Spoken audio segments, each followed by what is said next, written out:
I'm very glad to be here in Aroostook County and be able to spend a little bit of time with you this morning. As you know, it's a busy campaign season, and Bruce can tell you that. It seems like we've been crisscrossing the state for the last month or so, and it's been a very, very good situation. You know, I got into this race because I think the country's going down the wrong direction. I think under the president, we're headed straight to socialism.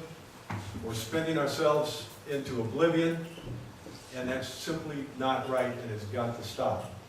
All you have to do is look at what's gone on in Augusta in the last year and a half. And you look at what Jeff has done, what Doug has done, what Beth has done, and who am I missing? I know there's somebody else in there. Ricky, where's Ricky?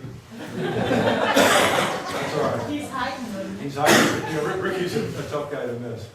But they have worked incredibly hard, not only to cut taxes, not only to cut regulation, not only to work on health insurance issues. They've worked with the governor, they've brought the debt down, and the legislature deserves a tremendous amount of credit for trying to right what I think Angus King, the path that Angus King set the state on. And you know, all you have to do is look at somebody like Henry Joy, and Henry and I served together. We were back there, I think there were 54 Republicans in the House. When Henry was there were 13 of us in the Senate, and that was at a time when we shut down state government for 17 days over the issue of workers' compensation, because workers' compensation costs were driving jobs out of the state, were driving businesses out of this state, and making it so that the farmers and truck drivers and nurses didn't have the jobs that they needed. And we took a very, very tough stand. I was elected in 1990 out of Old Orchard Beach, Saco, Scarborough, Dayton. It's not exactly a bastion of republicanism down there. I was the first Republican ever elected to that district. And when we shut state government down, that really politically wasn't probably the smartest thing for a Republican to vote to do that. But I did it because I felt something needed to be done, and I couldn't be concerned about the next election in that process. I was reelected, I think, because I did the right thing. And that's what I want to do in Washington. You know, I've worked for myself, I've worked in small businesses, I've managed hotels in Bangor, in South Portland, I've run my own business in Biddeford. I worked for Senator Snowe for 9 years as her state director, managing her constituent offices. I was appointed by President Bush to run the U.S. Small Business Administration for all the 6 New England state area. So I feel like I have a very good, solid background in not only small business, but in state government. I've also served in the Navy. I've been in Iraq, Afghanistan, and I understand firsthand the issues that our men and women are facing as they come back from both of those wars. I've worked a lot with the First Lady, Ann LaPage, on veterans employment issues. Do you know that female veterans in the United States of America have an 11.4% unemployment rate? Veterans as a whole, under 26 years of age, have almost a 24% unemployment rate. I don't think that's right. I think we need somebody in the Senate that understands the issues that they face. But as we go forward, the first thing that needs to be done is we have to cut spending. It's not a tax problem. It's not a problem that we don't have enough revenue. You know, ever since President Kennedy cut taxes, President Reagan cut taxes, President Bush 43 cut taxes, the federal treasury each time has ended up with more money than they've ever had. It's a spending problem, and it's got to stop. And it's going to take someone who is willing to go down and stand up and not be concerned about being reelected, but be more concerned about doing what's right for this country. I grew up at a time when we were taught that what was good for America was good for the world. And I believe that. I believe that wholeheartedly. And all you have to do is look around this world a little bit. Go to some of the places that I've been, in Baghdad, in Afghanistan, in Pakistan, in the Middle East, those areas where there are people who want to do us harm, but they are so poor, they have so little, and you come back to the United States of America, and you see what this country has. And when you come back, you're a little bit prouder, but you're also a little more humble because you realize how little other countries have, and you know that if we are willing to look inside ourselves and stand shoulder to shoulder, we can change this country. But I think that the change is already started at the state level. You've seen not only in Maine go red, but you've seen about 25 other states go red. And the change is being driven from the top up. But it truly, truly, truly is time that we have someone who is willing to stand up and do the right thing. And that's exactly what I want to do. That's why I wanted to come up here today. I've been very blessed with Aroostook County legislators and their support, and I believe that that support is rooted in the fact that we have worked together and they feel that I am someone who can get something done. And I wanted to leave you with a couple of thoughts. One is, as you look and make the decision that you're about to make in June, I think it's not only important that we have someone who is a veteran, someone who understands small business, and someone who has stood for smaller government and cutting taxes and cutting government ever since I've been involved. But it's also important that we choose somebody in June that can beat Angus King. That's the issue. All you have to do is look at Angus King's record. I'm going to tell you, a monkey could have been governor when Angus King was governor and gotten great ratings because he had 7 straight years of money to spend. I mean, who wouldn't want that problem? Where do we spend the money here? Where do we spend the money there? I can tell you that he left this state with nearly a $2 billion hole, and it's been the governor and these men and women that serve in Augusta that have been cleaning that up. And I think that once we hold Angus King's feet to the fire, and once his record is examined, I believe he will fold up like a $2 suitcase. I think that it's going to be important to choose someone in June that has demonstrated that he can get elected in an area that's not very kind to Republicans. I'm talking about Old Orchard Beach and Saco. And it's also important to choose someone who has been a proven vote getter. I got almost 47% of the vote in 2008 against Shelley Pingree in a year that was horrible for Republicans. 170,000 Mainers check my name. And I believe I can take those same 170,000 Mainers into this area right here. And in a 3-way race, I'm absolutely confident that I can beat Angus King, but I am going to need your help. I'm asking for you to consider my candidacy. I'm asking for your vote. And if you happen to have some quarters or dimes and nickels hanging around in the floorboard of your car, I hope you'll throw them our way a little bit. And with that, I'd be happy to answer any questions. I should say, most of you probably know my wife Ruth, or at least are aware of my wife Ruth. And when I ran for Congress in 2008, I actually got deployed to Iraq, and so Ruth had to stand in for me. And she did a tremendous job when she stood in. In fact, I always say that if I would have stayed in Iraq, I probably would have been elected. But she, we live in Scarborough. I have 3 children. I have 2 older children. My daughter is now almost 28, and she lives in New York. My son Chaz has just finished at the University of Southern Maine with a degree in economics, and is working in a hotel in Portland.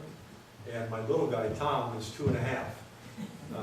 But I tell you, once you get in the kid business, it's like falling off a log, and he's absolutely wonderful.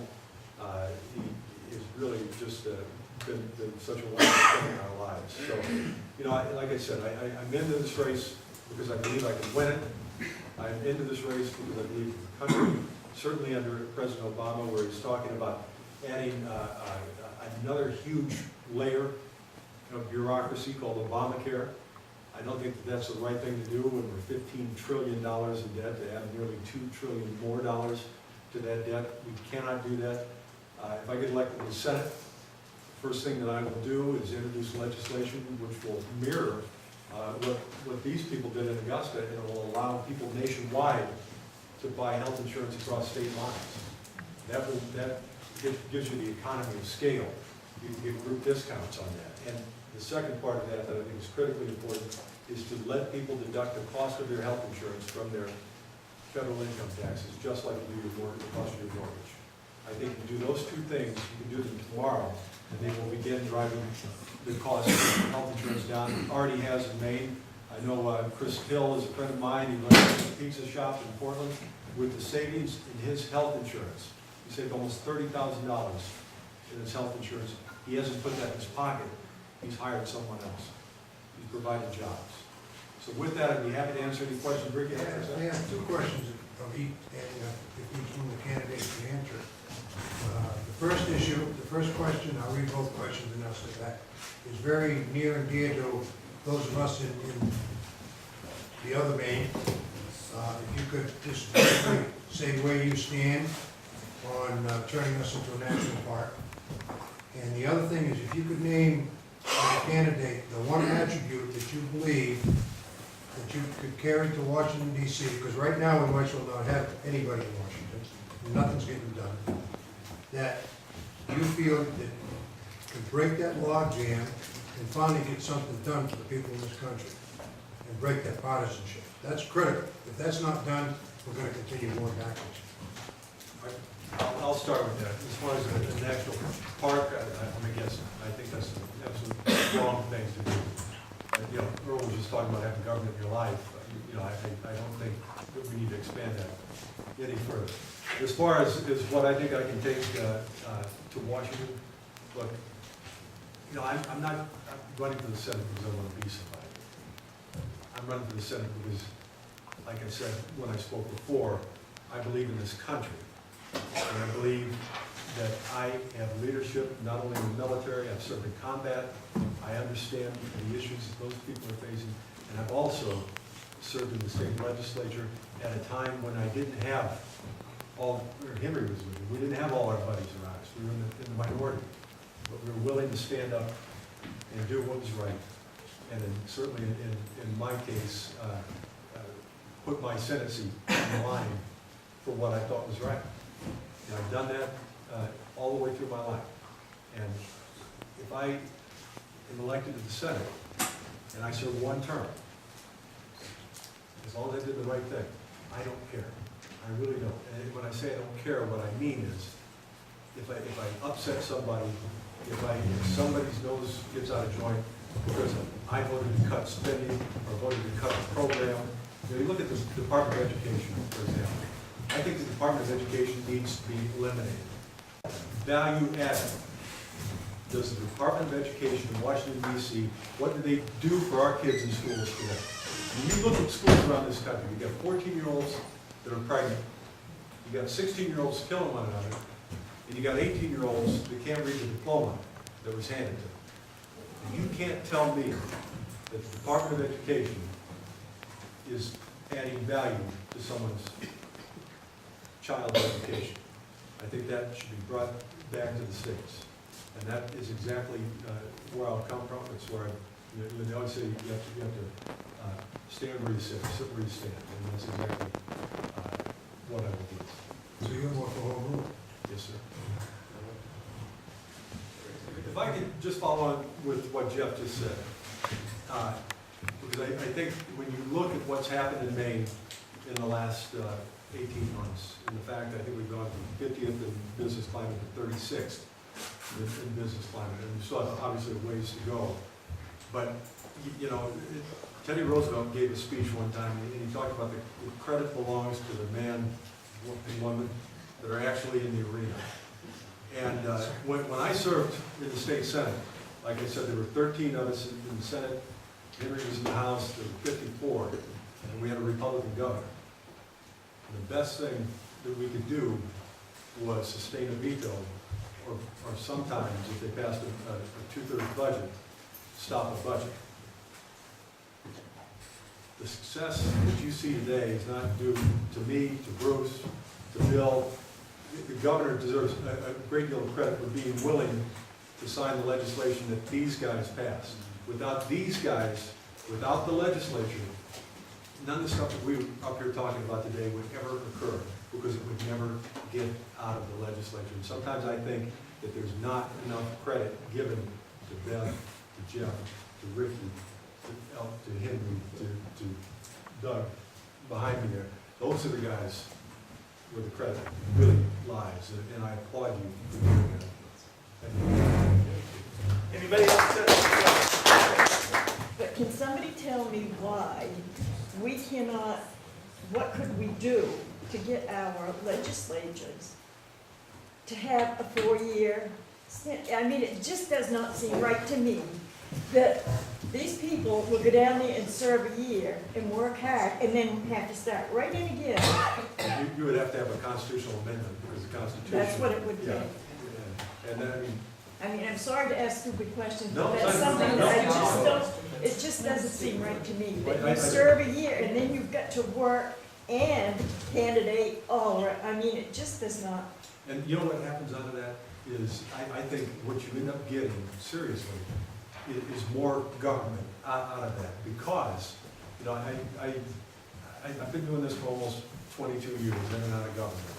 And one of the things that has driven me the craziest about this whole process is every single time there is some kind of issue somewhere, fire, flood, flea investigation, doesn't matter what it is, there's always somebody from the government saying, hey, we got a program for you. We got a program for that. You know, and I follow on with what Earl said, that, you know, you don't need any more government in your life. You know, that's why, have you seen the new driver's license? The one with the moose on it? Yeah, that's why that driver's license, which I'm in charge of, doesn't have a computer chip in it. Because I don't believe in the whole real ID thing. I think, you know, the less government in your life, the less they know about you. They already know enough about you as it is. They don't need to know anymore. And that's what I think. When you turn people over every 2 years like that, every 2 years, then everybody's getting these bright ideas. I always call them good idea fairs. They come floating through the room and they drop 2 or 3 things down. That's why I said what I said a moment ago, because without a Republican legislature, those good ideas get passed into law and you end up paying for it. That is true, but in another point of view on that is, if that's the way to get rid of somebody that you really don't want in there for more than 2 years. You have to think about that. So it just proves if you do your job and you're honest, then you probably will get reelected anyway. Thank you very much for setting this up, and it's really kind of a nice way to start your Saturday morning up in the county. So I appreciate that opportunity. I think when you look at the decision that you need to make on June 12th, it's important, I think, that you look at someone who not only respects the Constitution, but has both the breadth and depth of experience that is necessary to be effective down there, whether in my case as a small business person, as someone who's served in the military, as somebody who wants to get a handle, not just a handle, but control of the runaway spending that's going on in this country. And the issues of foreign policy. You know, I work for the chairman of the Joint Chiefs of Staff. I understand the Pentagon. I'm still assigned to the Pentagon. I understand the upper echelons of the military, and I think that would be critically important. And don't get distracted as we head into June and into November. Think of the issues that this country is facing. This country is on a tipping point. This country is ready to go the way of the socialist states in Europe. And what is the debate that we're having today? Gay marriage. Yeah. Gay marriage. Now, I'm not interested in somebody's private life. I can't control. But what I can do is stand up for what I believe is right. I think the issues of fiscal restraint, of having a strong military, and strong family values. That means marriage between a man and a woman. I feel very strongly about that. I hope that you will consider my candidacy. I brought yard signs too. In fact, we flew them in today. I hope you would consider me, and I would love to have your support. Thank you very much.